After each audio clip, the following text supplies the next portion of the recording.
ورزقنی اور مجھے رزق عطا کر، وعافنی اور مجھے عافیت عطا کر۔ اور اس کے بعد رسول اللہ صلی اللہ علیہ وسلم یہ کہا کرتے تھے، وہ پناہ مانگتے تھے، وَيَتَعَوَّذُ، اور وہ پناہ مانگتے تھے کس کی؟ من ضیق المقامی، کہ جگہ کی تنگی، یوم القیامہ، قیامت کے دن کی جگہ کی تنگی کی دعا مانگا کرتے تھے کہ یا اللہ کہ مجھے اس سے بھی پناہ دینا۔ اب دیکھیں قیامت کے دن کا ہم نے کتنی دفعہ پڑھا نا، اب تو 30th پارہ تو ہے ہی آخرت کے بارے میں، کہ اس دن اگر آپ نے ویژولائز کرنا ہے نا کہ کیسے، اگر آپ نے حج کیا ہوا ہے کسی نے، یا آپ نے کبھی عمرے پہ دیکھا نا، جو بزی ٹائم ہوتا ہے کہ جب ہم کلوز ٹو کعبہ کی ہوتے ہیں، تو اس وقت قدم اٹھانا مشکل ہوتا ہے، لگتا ہے کہ بس کوئی بینچ لے گا جیسے کہتے ہیں۔ تو اس طرح کا حال ہوگا اس دن کہ قدم بھی اٹھانے کی جگہ جیسے ہوتا ہے نا، وہ مشکل سے ہوگی۔ تو اس وقت جب ہم عمرہ کرتے ہیں وہ تو خوشی کا وقت ہوتا ہے نا، کہ ہم خانہ کعبہ کو دیکھ رہے ہوتے ہیں، دعائیں مانگ رہے ہوتے ہیں، تو وہ تنگی کی جگہ ہمیں اس طرح سے نہیں لگتی ہے کہ تنگی کی جگہ، لیکن جب وہ دن ہوگا، قیامت کا دن ہوگا، جب کہتے ہیں سورج سوا نیزے پہ ہوگا اور اتنا مشکل وقت ہوگا، حساب شروع نہیں ہو رہا ہوگا، اور لوگ کھڑے ہیں اور اللہ سبحانہ تعالیٰ کا انتظار کریں کہ کس وقت ہمارا حساب کتاب شروع ہوگا۔ تو رسول اللہ صلی اللہ علیہ وسلم نے اس وقت کی تنگی کی اللہ سبحانہ تعالیٰ سے دعا مانگی کہ یا اللہ مجھے اس سے بچانا۔ تو ہمیں بھی کتنی ضرورت ہے اس دعا کی، اللہ سبحانہ تعالیٰ ہم سب کے لیے آسانیاں فرما دے۔ ہاں جی، اب ہم آتے ہیں سورۃ الکوثر کی طرف۔ دیکھیں سورۃ الکوثر جو ہے نا، یہ زیادہ تر جو مفسرین ہیں انہوں نے کہا کہ یہ سورہ جو ہے یہ مکی دور کی سورہ ہے، کیونکہ جیسے ہم نے یہاں دیکھا کہ یہ 15 نمبر پہ نازل ہوئی تھی، 15 آتا ہے اس کا نزول کی ترتیب کے حساب سے، اور مصحف میں یہ ہے 108 نمبر پہ، اور اس میں صرف 3 آیات ہیں اور 1 رکوع ہے۔ تو انشاءاللہ سب سے پہلے تو ہم دیکھتے ہیں کہ اس کا نام جو ہے یہ سورۃ الکوثر، ہم جو مصحف میں پڑھ رہے ہیں اس میں ہے۔ اس کے علاوہ بھی اس کے نام آتے ہیں، کچھ جگہ پہ اگر آپ پڑھیں گے نا تو اس طرح سے انا اعطیناک کل کوثر، یہ پوری ایک آیا جو ہے اس طرح سے بھی آتی ہے، اور بعض جگہ پہ سورۃ نحر کے نام سے بھی آتی ہے، اور وہ یہ انا اعطیناک کل کوثر ہی ہوتی ہے۔ اچھا، اب اس کے بارے میں اس کا تھوڑی سی دیکھ لیتے ہیں کہ سورۃ الکوثر جو ہے نا، یہ اللہ سبحانہ تعالیٰ نے رسول اللہ صلی اللہ علیہ وسلم کے ڈیفنس میں نازل کی تھی۔ جیسے ہم پڑھتے ہیں نا قل هو اللہ احد، سورۃ اخلاص جو ہے یہ اللہ سبحانہ تعالیٰ نے اپنے ڈیفنس میں نازل کی ہے، اور سورۃ کافرون جو ہے وہ دین اسلام یا شریعت اسلام کے ڈیفنس میں نازل ہوئی ہے۔ تو یہ تینوں صورتیں ابھی انشاءاللہ ہم سورۃ کافرون نیکسٹ کریں گے، اور پھر اس کے بعد انشاءاللہ میرے خیال 2 صورتوں کے بعد پھر ہم سورۃ اخلاص کریں گے، اور پھر میں دعا کرتی ہوں اللہ سبحانہ تعالیٰ سے، آنیسٹلی اب سو مچ ایکسائٹیڈ کہ رمضان سے پہلے ہمارا 30th پارہ کمپلیٹ ہو جائے گا، کیونکہ پھر جو ہم نے سیکھا ہوگا نا اس کے بارے میں رمضان میں ہمیں یاد آتی رہے گی، اور ہمارا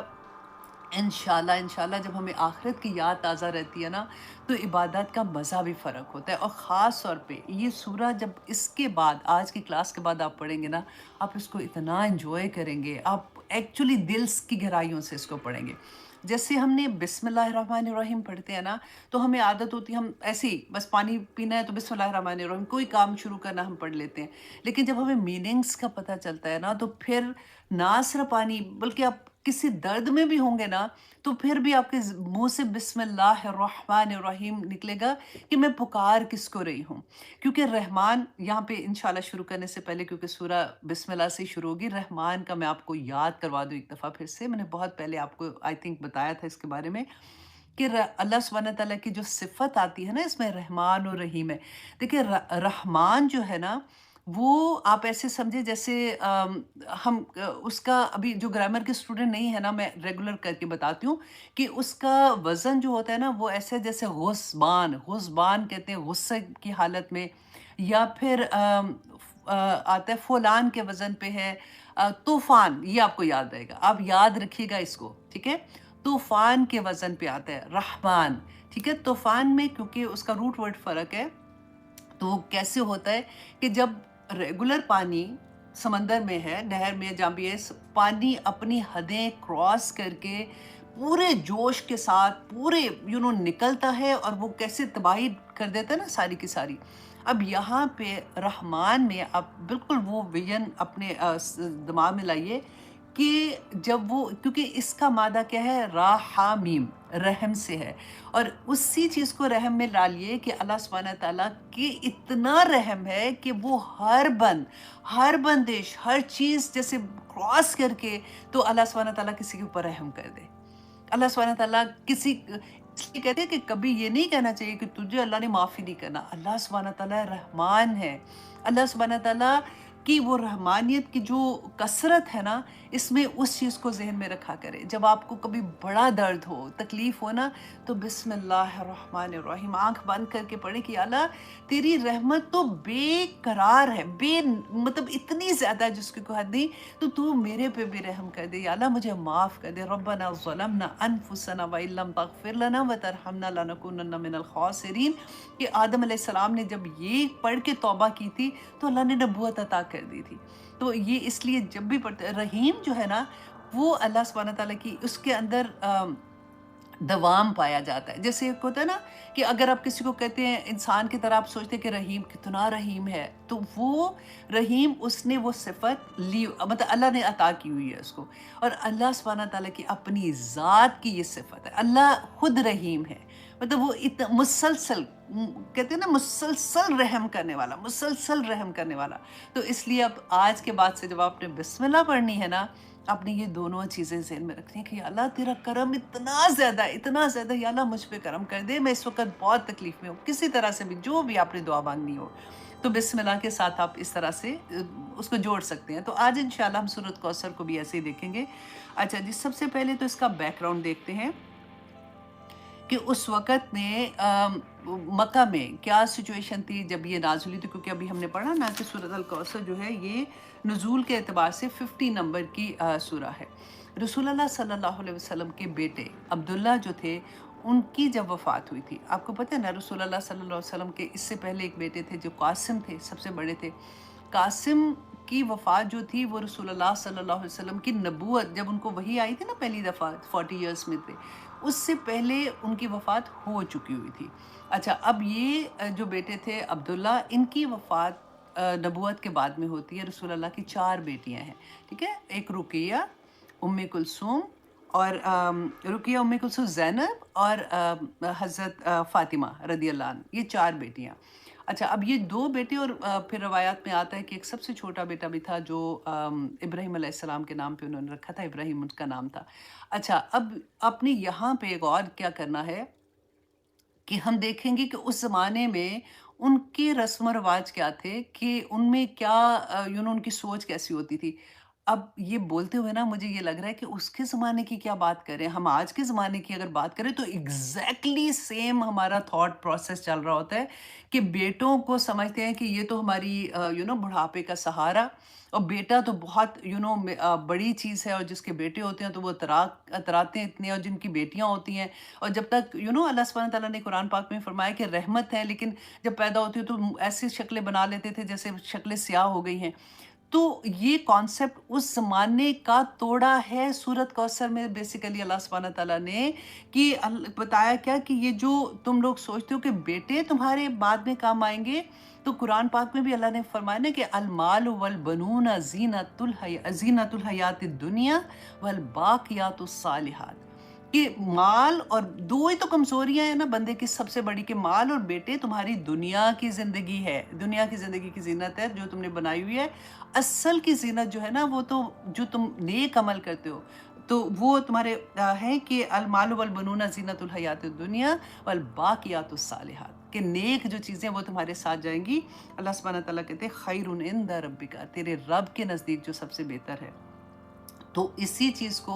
آج ہم جو قرآن سے جڑتے ہیں نا، ان کا نظریہ بالکل فرق ہو جانا چاہیے۔ دیکھیے، اللہ سبحانہ تعالیٰ نے رسول اللہ صلی اللہ علیہ وسلم کے تینوں بیٹے دیے اور واپس لے لیے، اور اس وقت میں جس وقت یہ والے واقعہ ہو رہا ہے، سورۃ الکوثر نازل ہو رہی ہے، یہ عبداللہ جب پیدا ہوئے ہیں، آپ سوچئے ذرا کہ اس وقت رسول اللہ صلی اللہ علیہ وسلم، یہ تمام وہ لوگ جو ہم سوچتے ہیں نا کہ اب تو ہماری زندگی میں الحمدللہ قرآن کھل گیا، اب میری نمازیں پرفیکٹ ہونا شروع ہو گئی، میں اب اچھے کام کرنا شروع ہو گئی، اب تو میں نے حجاب بھی لینا شروع کر دیا، اب میں نے اپنے کور کرنا شروع کر دیا، میں نے یہ کرنا شروع کر دیا۔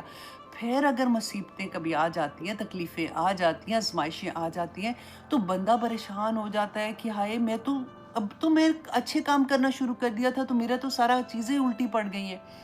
یہ سورہ آپ کو یہ بتانے کے لیے ہے کہ کس طرح سے رسول اللہ صلی اللہ علیہ وسلم پر جب وحی نازل ہوئی تھی۔ اب دیکھیے اس سے پہلے رسول اللہ صلی اللہ علیہ وسلم حضرت خدیجہ سے شادی ہوئی تھی۔ حضرت خدیجہ مکہ کی امیر ترین عورت، ٹھیک ہے، اور اتنے رسول اللہ صلی اللہ علیہ وسلم کھاتا پیتا گھرانہ سب ٹھیک ٹھاک چل رہا تھا۔ اب وہی آتی ہے، رسول اللہ دین کا کام کر رہے ہیں، کوئی اور دین کا کام بھی کون کر رہے ہیں؟ رسول اللہ صلی اللہ علیہ وسلم، جو دن رات دین کا کام کر رہے ہیں۔ اور پھر ان کے بعد کیا ہوتا ہے کہ ان کا خاندان، سب سے پہلے آپ دیکھیے ابو لہب ان کے سگے چچا، کتنی نفرت وہ کرتے تھے رسول اللہ صلی اللہ علیہ وسلم سے، اور کس طرح سے آپ دیکھیں کہ ہمسائے تھے، دیوار ایک تھی، ایسا نہیں تھا کہ بڑے بڑے محلے ہیں تو کوئی نہیں، دیوار ایک ہے تو کیا پتہ چل رہا ہے کیا نہیں، ایک ایک کمرے کا گھر ہوتا تھا، اور ایک ایک کمرہ، اور آگے سین ہوتا تھا، وہ صحیح نہیں، ڈرائنگ روم بھی ہوتا تھا، کچن بھی ہوتا تھا، بیٹھنے کی جگہ بھی ہوتی تھی، وہی سارا کچھ ہو رہا تھا، چھوٹی چھوٹی دیواریں ہوتی تھی، ساتھ والے گھر میں بھی ساری آوازیں جا رہی ہوتی تھی۔ جب رسول اللہ صلی اللہ علیہ وسلم کے گھر میں یہ خبر آتی ہے عبداللہ کی وفات کی، تو یہی چچا خوشیاں مناتے ہوئے گھر سے نکلتے ہیں، انشاءاللہ آگے ہم دیکھتے ہیں اس کو بھی۔ تو آپ یہ دیکھیے کہ نہ صرف یہ، اب جو ارد گرد کے لوگ جو جیسے ہوتا ہے نا کہ قبیلہ تو بڑی وہاں طاقت ہوتی تھی کہ میرا قبیلہ، میرے لوگ، کس طرح سے لوگ ان کے خلاف ہو گئے تھے، کیسے ان کو تانے دیتے تھے، کیسے ان کے گھر کے آگے وہ کانٹے بچھا دیتی تھی ابو لہب کی بیوی، اور کس طرح سے ان کو ایموشنلی کس طرح سے ڈرین کرنے کی کوشش کی جا رہی ہوتی تھی۔ اور اس کے ساتھ ساتھ آپ یہ دیکھیے کہ رسول اللہ صلی اللہ علیہ وسلم نے دین کا پیغام دینا شروع کیا، داعیے دین۔ دیکھیں ہم جب یہ سوچتے ہیں نا کہ چلو ایک تو ہوتا ہے نا میری ذات ہی بہتر ہو گئی ہے کہ میں نمازیں بھی پڑھنا شروع ہو گئی، میں یہ بھی کرنا شروع ہو گئی، ایک جو اللہ کے راہ میں نکل پڑتا ہے کہ میں جی داعیے دین ہوں، مجھے اب دین کا بھی کام آگے پھیلانا ہے۔ اس کے بعد 2 بیٹیاں گھر میں جن کا نکاح ہوا تھا ابو لہب کے 2 بیٹوں سے، عتیبہ اور عتبہ کے نام سے، تو انہوں نے ابو لہب نے کہا کہ ان کو تم طلاق دے دو، تو ان دونوں بیٹیوں کو طلاق ہو گئی، 2 بیٹیاں طلاق لے کے آ گئی ہیں، بیٹے کی وفات ہو گئی ہے، مطلب محلے میں جو لوگ ہیں وہ تنگ کریں، قبیلے کے لوگ تنگ کریں، اور گھر میں آہستہ حضرت خدیجہ رضی اللہ عنہ جو اتنی امیر عورت تھی، ایک ایک پیسہ اسلام کی بنیادوں میں لگا۔ یہی وہ بیوی تھی جو شیب ابی طالب کا ہم نے زمانہ پڑھا تھا نا ایک دفعہ، کہ ان کو پتے کھانے پڑے تھے، اور اسی میں اتنی کمزور ہو گئی تھی کہ جو رسول اللہ صلی اللہ علیہ وسلم کے چچا تھے ابو طالب، اور حضرت خدیجہ کی وفات ایک ہی سال میں ہوئی تھی، اور اس کو عام حزن کہتے ہیں۔ اتنی تکلیفوں کے باوجود بھی اللہ سبحانہ تعالیٰ کیسے ان کی سوچ کو شفٹ کر رہے ہیں، وہ ہم اس سورہ میں دیکھیں گے۔ آپ میں سے ہر وہ جس کو کبھی بھی یہ لگتا ہے کہ میرے سے زیادہ دکھ کسی کا ہے ہی نہیں ہے، میں ایموشنلی بریک ہو گئی ہوں، میرے پاس تو ایک کے بعد، کہتے ہیں نا کہ ہائے ہائے بس بھی ہو جائے، ہم کئی دفعہ ایسے کرتے ہیں نا کہ غم پہ غم پڑ رہا ہوتا ہے، اس وقت رسول اللہ صلی اللہ علیہ وسلم کی زندگی کو دیکھا کریں کہ کیا کرتے تھے۔ رسول اللہ صلی اللہ علیہ وسلم نے خود فرمایا تھا کہ جب کبھی تم اپنی زندگی میں پریشانیاں دیکھو تو میری زندگی دیکھ لیا کرو، ہمیں حوصلے مل جاتے ہیں۔ آپ بلیو کریں کئی دفعہ ایسا ہوتا ہے کہ آپ کسی کا، چلو اپنا غم نہیں نا، کسی کا غم سن کے نا بندہ بالکل میوٹ ہو جاتا ہے، ہوتا ہے نا کہ تسلی دینی ہوتی ہے تو تسلی بھی نہیں دی جاتی۔ میرے ساتھ خود ایسے ہوا تھا، میں لاسٹ ایئر رمضان میں مسجد میں تھی، تو ایک مطلب مجھے ملی ایک خاتون وہاں پہ، میں ان کو بہت پرانے سے جانتی تھی، وہ میرے پاس ایک زمانے میں کام کرتی تھی، تو مجھے اس کی بڑی پیاری سی ایک چیز یاد تھی کہ ہمیشہ کہتی تھی کہ عائشہ جی مجھے آدھا گھنٹہ پہلے گھر جانا ہے، کیونکہ مجھے اچھا نہیں لگتا کہ جب میرے ہسبینڈ گھر آئیں تو گھر خالی ہو اور وہ چابی لگا کے گھر کھول کے آتے ہیں، اپنی اپنی سوچ ہوتی ہے نا، تو ہمیشہ وہ آدھا گھنٹہ پہلے جاتی تھی کہ جب میرے ہسبینڈ آئیں گے تو میں نے گھر کے اندر ہونا ہے۔ اچھا، میں نے جب اس کو دیکھا نا تو مجھے وہ دن یاد آ گئے، اس کی وہ بات یاد آ گئی، تو میں نے اس کو مسکرا کے ایک دم سے میں نے کہا کہ کیا حال ہے، ہسبینڈ کیسے ہیں؟ تو شی سیڈ کہ آپ کو نہیں پتا میرے ہسبینڈ تو مطلب فوت ہو گئے ہیں، اینڈ آئی واز لائک، ابھی میں وہ کہتے ہیں نا ایسے کر کے اس کو دیکھ ہی رہی ہوں کہ مجھے وہ اس کی محبت والا شکل یاد تھی جس وقت وہ کہتی تھی۔ تو اس کے ساتھ جو ایک عورت تھی، انہوں نے کہا کہ ابھی لاسٹ منتھ ان کے بیٹے کی ڈیتھ ہوئی ہے، ان کے 2 بیٹے تھے، اس وقت تو چھوٹے چھوٹے تھے، 20 آئی تھنک 25 یا 24 ایئرس کا بچہ۔ تو میں آنیسٹلی وہ کہتے ہیں نا کہ سانس نہیں آتا، بندہ ایسے ہوتا ہے کہ بجائے اس کے کہ میں اس کو کوئی تسلی دوں، میں خود ہی رونا شروع ہو گئی، اور میں آئی کونٹ کنٹرول مائی سیلف کہ یا اللہ میں اس کو کیا تسلی دوں۔ تو کبھی کبھی ایسا ہوتا ہے نا ہمارے ساتھ کہ یا اللہ یہ مطلب کھڑی ہے اور وہ مسجد میں نماز پڑھنے کے لیے آئی ہوئی ہے. اللہ سبحانہ تعالیٰ ایسے وقت میں سورۃ کوثر یاد رکھیے گا، پہلے سے اپنے دماغ میں یہ پورا سینیریو بٹھا کے رکھیے گا رسول اللہ کی زندگی کا، تاکہ اللہ نہ کرے کبھی ایسا ہوتا ہے نا کہ اپنی زندگی میں کوئی غم آئے یا کسی کو آئے تو آپ ایک دم سے آگے سے بول سکیں، اس کو تسلی کے لیے رسول اللہ صلی اللہ علیہ وسلم کے کچھ لفظ بتا دیں، اور انشاءاللہ اللہ سبحانہ تعالیٰ تسلیاں دے دیتے ہیں. اب دیکھیے، اب یہاں پہ اب ہم آتے ہیں وجہ نزول کیا تھی. اس کے اندر بھی جیسے میں نے آپ کو بتایا کہ بہت سے مفسرین نے کہا کہ یہ مکی دور کی سورہ ہے، کچھ نے کہا کہ یہ مدنی دور کی ہے. جنہوں نے کہا یہ مکی دور کی ہے، اس میں آتا ہے عاص بن وائل کا نام آتا ہے کہ ان کو جب پتہ چلا، اپنے دوستوں میں بیٹھے ہوئے تھے، تو جیسے یہ خبر عبداللہ کی ان کو ملتی ہے کہ ان کی وفات ہوئی ہے، تو بڑے رونق سے، بڑے اس طرح سے کہتے ہیں چھوڑو اس کا کیا ذکر کرتے ہو، اس کو تو اپنے قبیلے نے چھوڑ دیا ہے. اور سب سے بڑی بات اس کی تو اولاد، پہلے میں نے بتایا نا قاسم کی ڈیتھ ہوئی تھی، تو اس کے تو بیٹے بھی زندہ نہیں ہیں، تو اس کا تو نام لینے والا کوئی زندہ نہیں ہے، تو اس کے زندہ نہیں رہ رہا، تو تم اس کی کیا بات کر رہے ہو. سیکنڈ شان نزول میں آتا ہے ابو لہب کا، کہ ابو لہب کا کیونکہ جیسے میں نے بتایا نا کہ ساتھ والا گھر تھا، ایک دیوار تھی، وہاں سے جب اس کو آواز آتی ہے کہ عبداللہ کی وفات کی، تو خوشی کے مارے یہ کہتا ہوا کہ باترا محمد کہ محمد کی جڑ کٹ گئی، خوشی سے گھر سے نکلا، اور لوگوں کے اندر جیسے خوشی سے بولتے ہیں نا اس طرح سے بولنا شروع ہو گیا. اللہ اکبر. رسول اللہ صلی اللہ علیہ وسلم اپنے گھر میں یہ سن رہے ہیں. حضرت خدیجہ جو اپنے بیٹے کے غم میں ہے ابھی وہ آپ سوچیں، امیجن ابھی ساتھ ساتھ آپ نے اپنے آپ کو رکھ کے کرنا ہے کہ اللہ نہ کرے کسی کے ساتھ ایسے ہو، لیکن کیونکہ ہم وہ درد فیل کرنا چاہتے ہیں. اب سوچیں کہ وہ سن رہی ہیں کہ لوگ ان کی وفات پہ خوشیاں منا رہے ہیں. ہم تو ویسے سانس نہیں نکلتا جب کسی کی ڈیتھ کی سنتے ہیں خبر، تو یہاں پہ تو اپنا بیٹا تھا. اور جنہوں نے یہ کہا کہ یہ مدنی ہے، اس میں آتا ہے انس بن مالک کہتے ہیں کہ ایک دفعہ ہم رسول اللہ صلی اللہ علیہ وسلم کے ساتھ تھے، کہ بیٹھے ہوئے بات کر رہے تھے کہ رسول اللہ نے آنکھیں بند کی، جیسے اونگ نہیں آتی ہے تھوڑی دیر کے لیے، تو پھر آنکھ کھولی اور وہ مسکرا رہے تھے. تو کہتے ہیں ہم نے جب ان کو دیکھا تو پوچھا کہ یا رسول اللہ آپ کیوں مسکرا رہے ہیں، تو انہوں نے پھر یہ سورۃ الکوثر کی تلاوت کی تھی. تو یہ تین اچھا جو شان نزول ہوتا ہے نا، وہ ضروری نہیں ہے کہ کوئی ایک واقعہ، کہ مطلب اس ٹائم پیریڈ میں یہ ایسے واقعات ہو رہے تھے جس کی وجہ سے اللہ سبحانہ تعالیٰ نے سورۃ کوثر نازل کی تھی. اچھا جی، اب ہم آتے ہیں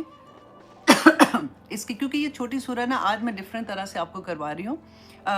ہم لفظوں کو کھولیں گے، ایک ایک لفظ کو کھول کے دیکھیں گے کہ اس میں اللہ سبحانہ تعالیٰ نے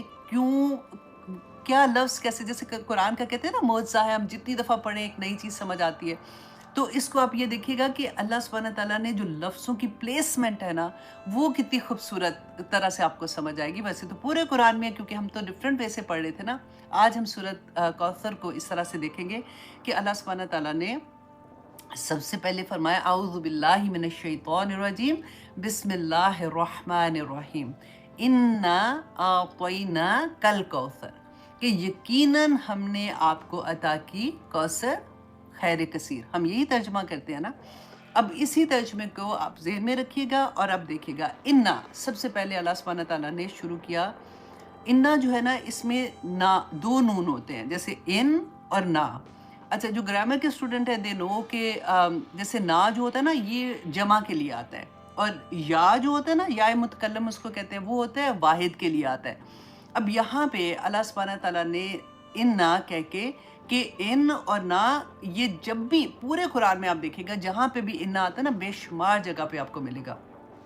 اس کو کہتے ہیں حرف تاکید، کہ جب اللہ سبحانہ تعالیٰ کوئی تاکیداً بات کہتے ہیں نا، اس وقت انا سے اس جملے کو شروع کیا جاتا ہے. اچھا، انا میں یہ کہتے ہیں کہ کوئی اس کے بعد جو بات آتی ہے نا، وہ کوئی بہت بڑی خبر ہوتی ہے. اور جیسے ہم پڑھتے ہیں اللہ غفور، اللہ غفور ہے، ہم پڑھتے ہیں نا، اور اگر ہم اس کے ساتھ انا لگا دیتے ہیں نا، تو ان اللہ غفور، تو یقیناً اللہ جو ہے وہ غفور ہیں. تو اس طرح سے اس میں زور ہوتا ہے. اچھا، دوسرا انا جو ہوتا ہے نا، آپ ایک بات بھی دیکھیے گا کہ اس کے بعد جو بھی سینٹنس ہوتا ہے نا، انا جو ہوتا ہے اس کا شک دور کرنے کے لیے ہوتا ہے، کہ وہ سینٹنس جو بھی اللہ سبحانہ تعالیٰ جو نعمت عطا کر رہے ہیں یا جو بھی بات کر رہے ہیں نا، اس میں انسان کو شک ہو سکتا ہے. اس میں سینٹنس کی اس کی بناوٹ جو ہوتی ہے، اس کا جب میننگ ہم پڑھتے ہیں تو اس میں شک آ سکتا ہے، تو اللہ سبحانہ تعالیٰ اس سے پہلے ہی انا کا لفظ استعمال کر کے اس شک کو دور کر دیتے ہیں کہ یقیناً اس میں کوئی شک کی بات نہیں ہے. ٹھیک ہے. اب سیکنڈ چیز جو بہت امپورٹنٹ ہے، ان اور نا. جیسے کہ میں نے بتایا کہ نا کس کے لیے آتا ہے؟ جمع کے لیے آتا ہے. یا آتا ہے نا ربی جیسے ہم کہتے ہیں، اور نا آتا ہے ربنا، اے ہمارے رب. اچھا یہاں پہ اور قرآن میں ڈفرینٹ مقام پہ اللہ سبحانہ تعالیٰ تو واحد ہے نا. ہم نے ہمیشہ سے یہی پڑھا ہے، اور اللہ سبحانہ تعالیٰ واحد ہی ہے. اللہ سبحانہ تعالیٰ نے پھر نا کیوں استعمال کیا ہوا ہے؟ اور اس کی آپ دیکھیے کہ اسکالرس جو ہے اس کی اتنی خوبصورت اس کی بتاتے ہیں کہ نا جو ہے نا ایکچولی یہ اللہ سبحانہ تعالیٰ کی کبریائی اور اللہ کی شان کو بیان کرتا ہے. جیسے ہم کہتے ہیں نا کہ کسی سے بات کرتے ہیں تو کسی کو کہتے ہیں تو ایسے کر لے، تم ایسے کر لو، اور کبھی ہم کہتے ہیں آپ ایسے کر لیں، مطلب اللہ کی کبریائی بیان کرتا ہے.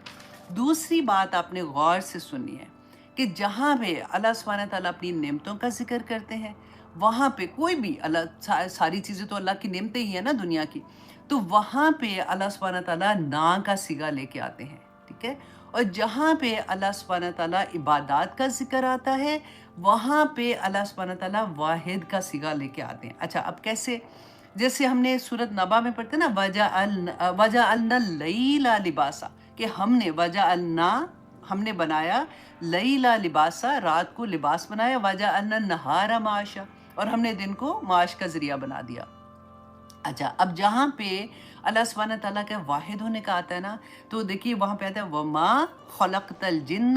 وَالْإِنسَ إِلَّا لِيَعْبُدُونِي، کہ نہیں پیدا کیا میں نے انسان اور جنات کو صرف اس لیے کہ وہ میری عبادت کریں. تو وہاں پہ دیکھیں نی یا کا صیغہ ہے، اور جہاں پہ نعمتیں ہیں نا، کیونکہ یہ اکثر کویسچن بھی کرتے ہیں لوگ، تو آپ لوگوں کو آج کے بعد انشاءاللہ اس پہ بھی کوئی ایسی چیز نہیں ہوگی، فوراً آپ اس کا جواب دے دیں گے کہ جہاں پہ بلیسنگز ہیں وہاں پہ نا کا آتا ہے، نا اللہ سبحانہ تعالیٰ صیغہ یوز کرتے ہیں، اور جہاں پہ اللہ سبحانہ تعالیٰ کی توحید کا ذکر آتا ہے وہاں پہ اللہ سبحانہ تعالیٰ واحد کا صیغہ استعمال کرتے ہیں. اچھا جی اب آتے ہیں نیکسٹ ورڈ پہ، اِنَّا أَعْطَيْنَا. اچھا أَعْطَيْنَا جو ہے نا، اس کا روٹ ورڈ جو ہے وہ آپ دیکھیں آئین تو اور واو، آئین تو واو آطینا کا. اچھا آطینا کا آپ دیکھیں یہ پورا ایک سینٹنس ہے. اب دیکھنے کو تو یہ ایک لفظ لگ رہا ہے نا، تو اس کے اندر آپ دیکھیں اس کا ترجمہ کریں، ہم نے عطا کیا آپ کو، پورے کا پورا آ جاتا ہے اس کے اندر. تو اگر ہم عطا کو دیکھتے ہیں نا، تو قرآن پاک میں آپ دیکھیں ڈفرینٹ طرح سے عطا کا مطلب کسی کو دینے کے لیے، مانگنے کے لیے جب ہم کہتے ہیں نا، تو ڈفرینٹ اللہ سبحانہ تعالیٰ نے ورڈز یوز کیے ہیں. جیسے ہم کہتے ہیں ربنا حب لنا، عطا کر دے مجھے، ربنا آتینا، آتینا حمزہ تا یا، ٹھیک ہے، اور ربنا آتینا تا ہے نا، یہ تو ہے اور یہ وہ تا ہے، ربنا آتینا وہ بھی اسی کے لیے آتا ہے. یہاں پہ آپ دیکھیں کہ اللہ سبحانہ تعالیٰ نے آطینا کیوں استعمال کیا ہے. اچھا اب جہاں پہ آتا ہے نا حب، ربنا حب لنا، تو وہ ہم جب اللہ سبحانہ تعالیٰ سے دعا مانگتے ہیں نا کہ اللہ ربنا حب لنا من ازواجنا و ذریاتنا، کہ میرے خامند اور میری اولاد کو میری آنکھوں کی ٹھنڈک بنا دے، تو ہر ماں کو یہ پتہ ہے کہ ہم اللہ سبحانہ تعالیٰ سے کوئی چھوٹی چیز نہیں مانگ رہے ہیں، اتنی بڑی تحفہ مانگ رہے ہیں اللہ سبحانہ تعالیٰ سے کہ میری اولاد کو اور میرے خامند کو میری آنکھوں کی ٹھنڈک بنا دے اور انہیں متقیوں کا امام بنا دے. وہاں پہ ہم حب کا لفظ استعمال کرتے ہیں نا. اچھا پھر ہم کہتے ہیں ربنا آتینا، اے رب ہمیں عطا کر، ربنا آتینا فی الدنیا حسنتاً وفی الآخرات حسنتاً. آتینا جو ہوتا ہے نا، اس کے اندر دو میننگ آتے ہیں. نمبر ایک یہ کہ ایسی نعمت جو اللہ سبحانہ تعالیٰ دے اور وہ واپس بھی لے سکتے ہیں، اللہ سبحانہ تعالیٰ نے دی ہے، ان کی نعمت ہے، وہ واپس لے سکتے ہیں. اور دوسری آتی ہے کہ وہ نعمت جو اللہ سبحانہ تعالیٰ عطا کرتے ہیں نا، اس کے ساتھ ذمہ داری بھی آ جاتی ہے. پتہ ہے کیسے؟ جیسے ہم دعا کرتے ہیں نا، بڑی پیاری وہ آیا ہے کہ وَإِذَا سَأَلَكَ عِبَادِي أَنِّي فَإِنِّي قَرِيبٌ، ہے نا، اجیب الدعوت داعی اذا دعان فلیستجیبوا لی. کتنی دفعہ ہم کہتے ہیں نا کہ اللہ سبحانہ تعالیٰ نے شرط لگا دی ہے کہ میرا بندہ جب بھی، اے نبی بتا دیں ان کو کہ وہ جب بھی مجھے پکارتا ہے میں ان کی پکار سنتا ہوں، بس ان کو بھی چاہیے فلیستجیبوا لی کہ میرے بھی حکم مانے. تو کنڈیشن آ جاتی ہے. تو یہ آتی نا جو ہے نا، اس کے ساتھ بھی کنڈیشن ہوتی ہے. ذمہ داری کے جیسے اللہ نے اگر آنکھیں دی ہیں تو ذمہ داری بھی تو دی ہے نا ساتھ، کہ آنکھیں صرف وہی چیز دیکھیں جو اللہ کا حکم ہے، کان وہی سنیں جو اللہ سبحانہ تعالیٰ نے بتایا ہے، زبان وہی بات کے جو اللہ سبحانہ تعالیٰ نے بتائی ہے. تو یہ آتی نہ ہو جاتا ہے. اچھا، جیسے ہم نے پڑھا اس کے بارے میں، قارون کے بارے میں آتا ہے نا، وَآتَيْنَاهُ مِنَ الْكُنُوزِ، کہ کنوز کے اللہ سبحانہ تعالیٰ کہتے ہیں کہ ہم نے اس کو خزانے عطا کیے، اور اس کے بعد اس کو زمین میں دنسا دیا. اللہ نے جب چاہا خزانے واپس لے لیے. اچھا، اب اس کے بعد آپ یہ دیکھیے کہ اعطینا، یہاں پہ حمزہ، عین، طا اور واو، یہ تین اس کے روٹ ورڈ آتے ہیں نا. اس کے اب کیا مطلب ہے؟ اب یہ آپ نے غور کرنا ہے. نمبر 1 یہ کہ کوئی ایسی ذمہ داری، کوئی ایسی نعمت جس کے ساتھ کوئی ذمہ داری اٹیچ نہیں. ٹھیک ہے. نمبر 2، کسی کو اس کی فرما برداری سے خوش ہو کر عطا کر دینا. نمبر 3، کسی کو دنیا میں وہ دے دینا کہ جو وہ ایکسپیکٹ بھی نہیں کر رہا ہوتا، مطلب ایسی خبر، ایسی خوشخبری دے دینا کہ وہ سوچ بھی نہیں سکتا. اچھا، وہ جو چیز دی ہے نا وہ کوئی معمولی شے نہیں ہوتی ہے، اور کسی کو بغیر کسی غرض کے کوئی شے عطا کر دینا، یہ سارے میننگ اعطینا میں آتے ہیں. جو اللہ سبحانہ تعالیٰ نے یہاں پہ آتینا نہیں کہا، حبلنا نہیں کہا، اجر بھی نہیں کہا. اجر جو ہوتا ہے نا، اس کے اندر بھی کوئی امید ساتھ ہوتی ہے کہ کسی وجہ سے، مطلب ہم نے کیا ہوتا ہے تو ہم اجر کو مانگتے ہیں. اعطینا، اللہ سبحانہ تعالیٰ نے عطا کر دیا. اچھا، اب یہاں پہ نیکسٹ لفظ کی طرف جاتے ہیں، پھر انشاءاللہ ہم اس آیا کی تفسیر کریں گے. اللہ سبحانہ تعالیٰ نے فرمایا اعطینا کا کیا دیا؟ الکوثر، ہم نے آپ کو کوثر عطا کی. کوثر کا جب ہم اکثر مصحف میں پڑھتے ہیں نا، خیر کثیر کہتے ہیں. تو ہم خیر کثیر کیوں کہتے ہیں؟ یہاں تو کوثر کا مطلب ہے کہ ہم نے تو آپ کو بہت زیادہ عطا کر دیا ہے نا. صحابہ نے پوچھا تھا رسول اللہ سے، کیونکہ اللہ نے ابھی یہاں پہ یہ تو نہیں بتایا کہ اچھا جو دیا ہے وہ کیا دیا ہے، تو رسول اللہ نے خود ہی ایکسپلین کیا تھا. انشاءاللہ وہ بھی دیکھتے ہیں. اچھا، اب یہاں پہ دیکھیے کہ قرآن پاک پہ بھی جو کثرت کے لیے جو سیگا استعمال ہوتا ہے، یہ کوثر جو ہے نا، یہ مبالغے کا سیگا ہے، جو ہائیسٹ لیول آف دینے کا. اچھا، ایک ہوتا ہے کثرتن، کثرتن، کثیرن اور کثورن اور کوثر، یہ سارے ورڈز آتے ہیں. اب جو کثیرن جو ہوتا ہے نا، وہ ایسی خیر، مطلب ایسی چیز عطا ہوتی ہے جو خیر بھی ہو سکتی ہے اور شر بھی ہو سکتی ہے، دونوں ہوتی ہیں. اسی لیے ہم الکوثر کے ساتھ صرف کوثر جو ہے نا وہ صرف خیر کے لیے آتا ہے، اس میں برائی ہو ہی نہیں سکتی، اس میں کوئی بری چیز نہیں ہے. تو اللہ سبحانہ تعالیٰ نے یہاں پہ کوثر کا لفظ استعمال کیا کہ ہم نے خیر کثیر، اس لیے ہم اس کو خیر اس کے ساتھ اٹیچ کرتے ہیں، حالانکہ وہاں پہ لکھا نہیں ہوتا ہے نا. اچھا جی، اب یہاں سے آپ آئیے اس بات پہ کہ صحابہ نے جب رسول اللہ صلی اللہ علیہ وسلم سے پوچھا،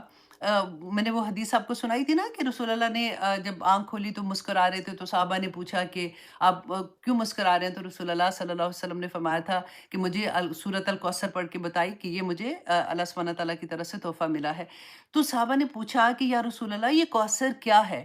تو رسول اللہ صلی اللہ علیہ وسلم نے فرمایا کہ ہوا نہرن، کہ یہ ایک نہر ہے جو اللہ نے مجھے عطا کی ہے، اور اس میں بے انتہا خیر ہے. اچھا، ایک اور جگہ رسول اللہ نے فرمایا کہ ہوا حوضن، کہ یہ ایک حوض ہے، جو ایسا حوض ہے جس پر میری امت قیامت کے دن جمع ہوگی، اور اس کے گرد کپ و جار اتنے ہیں جیسے آسمان کے تارے ہیں. اچھا، اب دیکھیے یہ غور سے اپنے کاؤنٹ کر کے نا یہ حدیثیں بھی یاد رکھنی ہے. بہت پیاری حدیثیں آپ کو انشاءاللہ یاد رہے گی، کیونکہ یہ ہمارے لیے ہے نا. تو رسول اللہ صلی اللہ علیہ وسلم نے فرمایا کہ میرے حوض کے ارد گرد ٹینٹ ہوں گے، اور وہ ٹینٹ جو ہے نا وہ پرل، بڑا ایک ہی پرل کو کارو کر کے وہ ٹینٹ بنائے جائیں گے، اور وہ ٹینٹ میری امت کے مومنین کے لیے ہوں گے. الحمدللہ. اچھا جی، اب ایک اور حدیث میں آتا ہے کہ رسول اللہ نے فرمایا کہ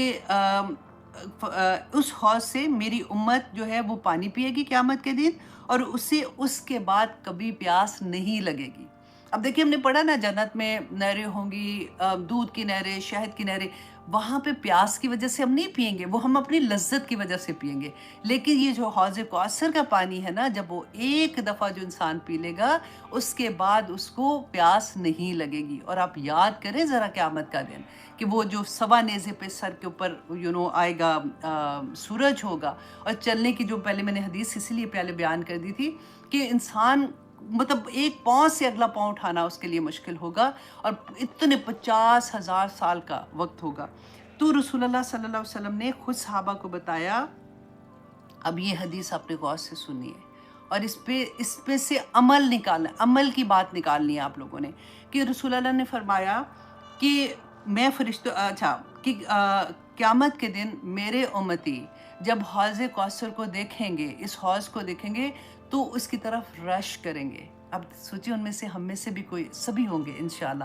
تو حوض کوثر کی طرف رش کریں گے، اور جیسے وہ آئیں گے نا تو رسول اللہ صلی اللہ علیہ وسلم کہتے ہیں میں ان کو دیکھ کے خوش ہو رہا ہوں گا، میں ان کو پہچان لوں گا۔ کیسے پہچانیں گے؟ وضو کے اثرات سے پہچانیں گے۔ ہم جب وضو کرتے ہیں نا تو وضو کا پانی جہاں جہاں لگتا ہے وہ قیامت کے دن وہ چیز شائن کر رہی ہوں گی، نور کی طرح شائن کر رہی ہوں گی، تو رسول اللہ صلی اللہ علیہ وسلم اسی سے ہمیں پہچانیں گے۔ کہتے ہیں جیسے وہ رش کر کے آ رہے ہوں گے تو فرشتے کچھ مسلمان جو آ رہے ہوں گے ان کو روک دیں گے، تو رسول اللہ صلی اللہ علیہ وسلم کہیں گے کہ تم ان کو کیوں روک رہے ہو، یہ تو میرے امتی ہیں، ان کو آنے دو۔ تو فرشتے کہیں گے کہ یا رسول اللہ آپ نہیں جانتے،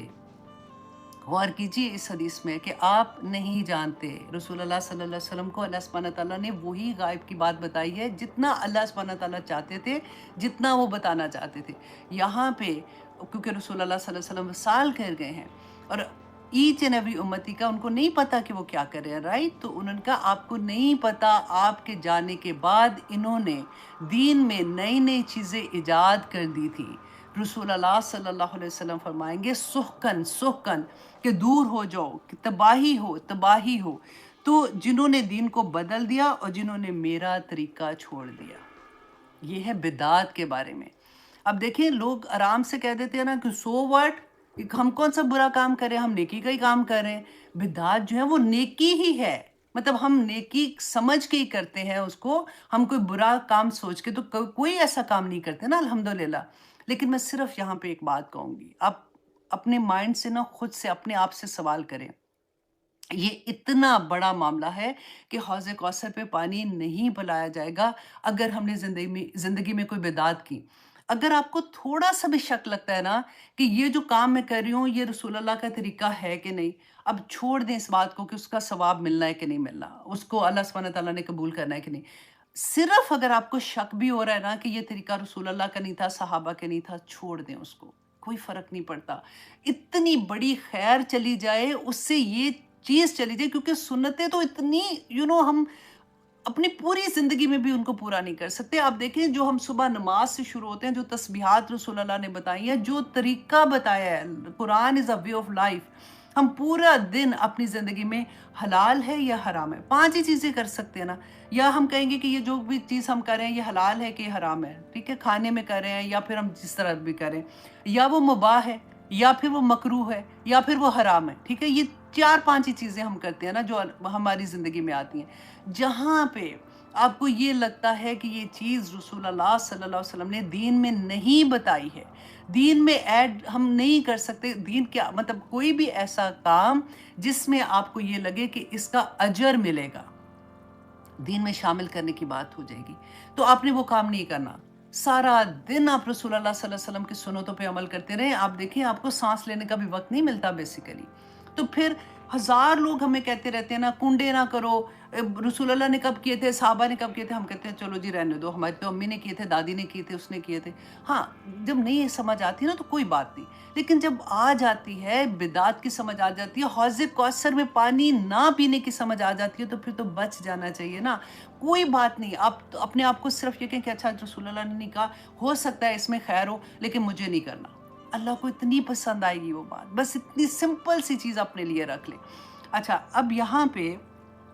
آپ سیکنڈ چیز یہ دیکھیں کہ یہ کب ہوگا، یہ حوض کوثر میں ہم کب بھاگیں گے، ہم اس کو دیکھ کے کس وقت کہیں گے کہ ہمیں یہ پانی، کیونکہ پیاس لگی ہوگی ڈیفینیٹلی، کہ ہم رسول اللہ صلی اللہ علیہ وسلم کا حوض ادھر ہے تو ہم ادھر جا کے پانی پئیں۔ یہ وقت رسول اللہ نے فرمایا تھا، دیکھیں جب ہمیں قبروں سے نکالا جائے گا اور محشر کے میدان کی طرف دھکیلا جا رہا ہوگا، لے کے جایا جا رہا ہوگا، اللہ اکبر۔ صرف یہاں پہ ایک بات یاد رکھیے، میں اتنی پتہ ہے دل بند ہونا ہوتا ہے نا تو مجھے لگتا ہے کہ ایک خوشی کی بات بھی ساتھ کر لینی چاہیے کہ اللہ سبحانہ تعالیٰ کے عرش کے ارد گرد نا مینار، وہ جیسے ہوتے ہیں نا ستون ہوں گے، وہ ستون جو ہے نا وہ نور کے ستون ہوں گے، مطلب ایسا نہیں ہوگا کہ ستون ہوں گے اور ان کے اوپر نور ہوگا، نور کے ستون ہوں گے۔ اس کے اوپر جو بیٹھے ہوں گے نا لوگ، وہ بھی ان کے چہرے نور کے ہوں گے، ان کے کپڑے نور کے ہوں گے۔ وہ ایسے لوگ ہوں گے جن کو نبی اور رسول ان کو دیکھ کے ان پہ رش کریں گے۔ صحابہ جب رسول اللہ یہ بتا رہے تھے نا، تو صحابہ نے پوچھا یا رسول اللہ وہ کون لوگ ہوں گے جو نبی بھی نہیں رسول بھی نہیں، وہ کون لوگ بیٹھے ہوں گے؟ تو رسول اللہ صلی اللہ علیہ وسلم نے کیا فرمایا تھا؟ یہ وہ لوگ ہوں گے جو اس دنیا میں آپس میں ایک دوسرے سے اللہ کی خاطر محبت کرتے ہوں گے اور اللہ کی خاطر ایک دوسرے سے دور ہوتے ہوں گے۔ دیکھیے یہ اتنی بڑی بات ہے، یہ تو بہت اچھی آسان طریقہ ہے کہ اللہ کی خاطر ہم آپس میں، آپ دیکھیے ایک دوسرے کو نہیں جانتے، کوئی کہاں رہتا ہے کوئی کہیں رہتا ہے، اور لیکن ہمیں ایک دوسرے سے محبت ہوتی ہے۔ کیوں؟ کیونکہ ہم اللہ کا پیغام سن رہے ہیں نا۔ اور اس وقت جس وقت اللہ کا پیغام ایک دوسرے کو سنایا جا رہا ہے، اللہ کی بات کی جا رہی ہے، فرشتے ہماری محفلوں میں گھیر کے بیٹھے ہوتے ہیں، اور وہ اللہ سبحانہ تعالیٰ سے، وہ کتنی پیاری حدیث ہے نا، میں سائٹ پہ لے کے جا رہی ہوں تھوڑا سا دل آپ کا وہ کرنے کے لیے، کہ فرشتے جو اللہ سبحانہ تعالیٰ فرماتے ہیں کہ کیا کر رہے تھے، کہتے ہیں اللہ سبحانہ تعالیٰ آپ کا ذکر کر رہے تھے، تو اللہ سبحانہ تعالیٰ کہتے ہیں کہ ان کو بتا دو کہ ان کو میں نے معاف کر دیا، سب کو بخش دیا۔ تو فرشتے کہتے ہیں کہ یا پاک پروردگار، ادھر تو کچھ ایسے لوگ تھے جن کا یہ مقصد نہیں تھا سننے کا۔ اب دیکھیں کئی دفعہ ہم سن رہے ہوتے ہیں، بچے ساتھ آ کے کھیلنا شروع ہو جاتے ہیں، کبھی کوئی اس کا مقصد نہیں ہوتا کلاس سننے کا، وہ ایسے ہی آ جاتے ہیں، کبھی کسی طرح سے بھی، تو اللہ سبحانہ تعالیٰ فرماتے ہیں کہ جاؤ ان کو سب کو میں نے بخش دیا۔ اللہ اکبر۔ تو اب یہاں پہ آپ دیکھیے کہ جس وقت یہ حال ہوگا کہ ہم دیکھ رہے ہوں گے اور ہم رش کر رہے ہوں گے، وہ کون سا وقت ہوگا؟ جس وقت پورے لوگ، پوری انسانیت، اب مسلمانوں کی بات نہیں ہے، پوری انسانیت جو ہے وہ اللہ سبحانہ تعالیٰ سے امید کر رہے ہوں گے کہ حساب کسی طرح سے شروع ہو۔ اور ہم نے وہ حدیث پڑھی تھی نا کہ سب سے پہلے وہ جائیں گے آدم علیہ السلام کے پاس، جائیں گے ابراہیم علیہ السلام، موسیٰ، عیسیٰ، سب کے پاس جائیں گے اور سب انکار کر دیں گے۔ اچھا یہ کون سی ہے؟ شفاعت کبریٰ۔ اب یہ بھی آپ نے یاد رکھنا، کیونکہ شفاعت میں بھی ہم اکثر کنفیوز ہو جاتے ہیں۔ دو طرح کی شفاعت ہیں، ایک شفاعت کبریٰ، ایک شفاعت صغریٰ۔ شفاعت کبریٰ جو ہے نا، یہ عام ہے،